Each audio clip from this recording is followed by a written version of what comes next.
തുമ്പയും തുളസിയും കുടമുല്ലപ്പൂവും തൊഴു കയ്യാൽ വിരിയണ മലനാട് വേലയും പൂരവും കൊടിയേരിൻ കാവിൽ വെളിച്ചപ്പാടുരയണ വള്ളുവനാട് ഉൾവിളി പെണ്ണായി ചമയൊരുങ്ങും നല്ലൊരു നാട്.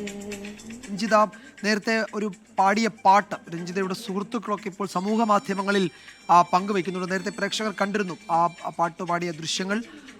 അതിപ്പോൾ രഞ്ജിതയെ കണ്ണീരോടെ ഓർത്തുകൊണ്ട് പല സുഹൃത്തുക്കളും അത് സമൂഹ മാധ്യമങ്ങളിൽ പങ്കുവയ്ക്കുന്നുണ്ട്. തുമ്പയും തുളസിയും കുടമുല്ലപ്പൂവും തൊഴു കയ്യാൽ വിരിയണ മലനാട് വേലയും പൂരവും കൊടിയേരിൻ കാവിൽ വെളിച്ചപ്പാടുരയണ വള്ളുവനാട് ഉൾവിളി പെണ്ണായി ചമയൊരുങ്ങും നല്ലൊരു നാട്.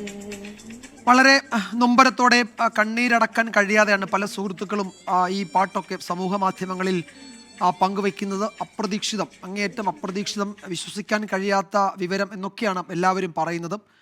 അവിടുത്തെ ആ വീട്ടിലെ കാഴ്ചകൾ ഒരു മിനിറ്റ് മാത്രമേ നമ്മൾ ആ കാഴ്ചകൾ കാണാൻ കഴിഞ്ഞുള്ളൂ. കാരണം നമ്മളുടെ ലൈവിനിടയിലാണ് ആ കുഞ്ഞുങ്ങൾ ആ വീട്ടിലേക്ക് വന്നത്. 2 മക്കളും സ്കൂളിൽ നിന്ന് വന്നത്. പിന്നീടും അവിടെ എന്താണ് ഉണ്ടായതെന്ന് ഒരു പക്ഷേ ഈ ഘട്ടത്തിൽ നമുക്കത് പറയാൻ കഴിയുന്നില്ല. ആ കാഴ്ചയിലേക്ക് ഒരിക്കൽ കൂടി പോകാനും കഴിയില്ല. അത്രത്തോളം ഹൃദയഭേദകമായിരുന്നു ആ വീട്ടിലെ കാഴ്ചകൾ.